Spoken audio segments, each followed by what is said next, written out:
When do grades earned during the third quarter of one's senior year or 12th grade year in high school matter a lot? That is the topic of today's video. My name is Craig Meister. I'm a college admissions coach. You can learn how you can work with me one-on-one throughout the entire college admissions process at my website, collegemeister.com. Today's video, like I said, is going to focus in on third quarter of 12th grade year, a time in which most high school 12th graders are relaxing. They're beginning what they hope to be their senior slump, where they relent a little bit in terms of effort and output. And in most cases, that approach is respectable and warranted in the sense that the final tranche of grades that most colleges will receive before they make an admissions decision for regular decision are the first semester grades.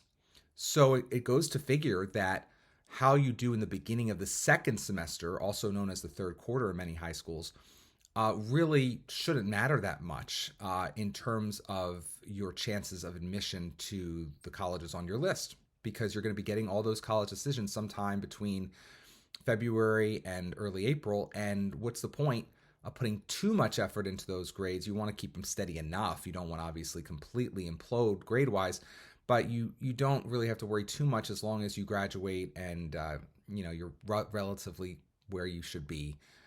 Your grades can deflate a little bit, frankly, during the second semester of 12th grade year in most cases. However, today I want to talk about the time in which you really can't relent and you have to actually maybe even get stronger in your grades during third quarter. What situation is this? This is a situation in which there could be a chance you could be put on a wait list for that regular decision college at the top of your list, or any college on your list, frankly, that you're waiting to hear from regular decision.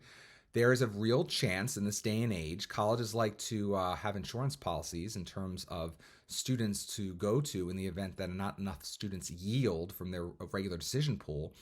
They want to have students at the ready for them in the event they need to go onto their wait list. A wait list, of course, just so those who do not know are clarified what it is. It basically is a list of students that have been rejected regular decision, but in the event not enough students say yes to the regular decision offers submitted by that college, the college wants to have another group of students to go to quickly in order to fill seats before classes start in August or September. So the wait list is offered at all types of schools, very selective schools, very unselective schools, and everything in between. And from year to year, sometimes no one gets in off the wait list at a particular college. Sometimes hundreds of students can get in off the wait list at a particular college. It really just depends on where else those students who've been accepted regular choose to deposit at and ultimately matriculate at that will determine if a college needs to go to their wait list. So why does this relate to the topic we're talking about today? Because in the event you are notified by a particular college that you have been denied regular decision, and let's say you're told of this or emailed of this, or you go onto the admissions portal for that particular college on March 25th and you find this out, or as late as, let's say, April 7th and you find this out. That's obviously going to be very disappointing to you, but in the event there's a little button or a little option that says, please add your name to the wait list in the event you want to. That's a situation in which now all the grades you've been earning since the beginning of the second semester, also known as the third quarter, of your 12th grade year in high school could really matter a lot, because some waitlist colleges that waitlist, will happily receive new information from you or your high school counselor with updates on your academic trajectory and other things that you've been up to since you first applied or since you last were in touch with that particular college. So they may have already received your first semester grades, but after you put yourself on the wait list or after you're assigned to the wait list, they may actually even request, these colleges might, your third quarter grades to see how you're doing compared to other waitlist applicants in order to determine whether or not you'll be coming off the wait list. Now, it's not always the case that they want to see third quarter grades or even request them, but it's nice to have strong third quarter grades to share with colleges that have put you on the wait list for this very reason. You want to show that you've run through the finish line of 12th grade and have not senior slumped, that you have in fact continued to get stronger and more mature and more capable as a student, which would demonstrate to colleges that you have a never give up and gritty attitude, and you're going to probably be more likely to hit the ground running academically at that institution in the event you were taken off the wait list and ultimately accepted anytime between the first week of May and sometimes as late July. I've seen it happen, where students still get in off of a wait list.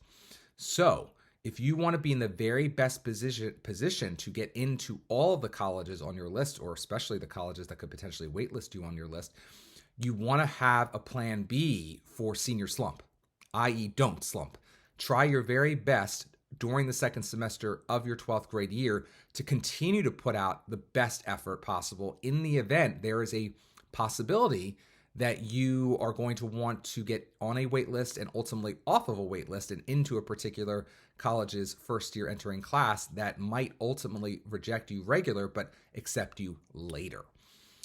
Fourth quarter grades, believe it or not, could also matter. That's the last quarter of senior year.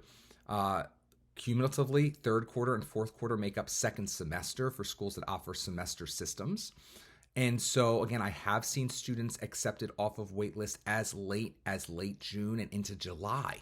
So in most cases, most high schools in America and around the world have already completed. Students have graduated and final grades are even ready.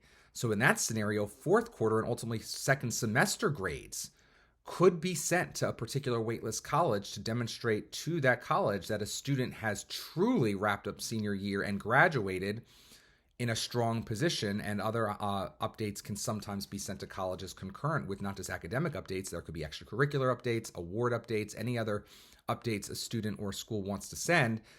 Some colleges will really review that carefully when determining which students to accept off the wait list. So hopefully, in most cases, you're going to have already gotten in early decision, early action, priority. You're going to have a variety of options where you won't feel like you're going to have to go on the wait list anywhere, but not all the time is planning allowing us to find ourselves in the ideal position. And so we do need to have insurance policies.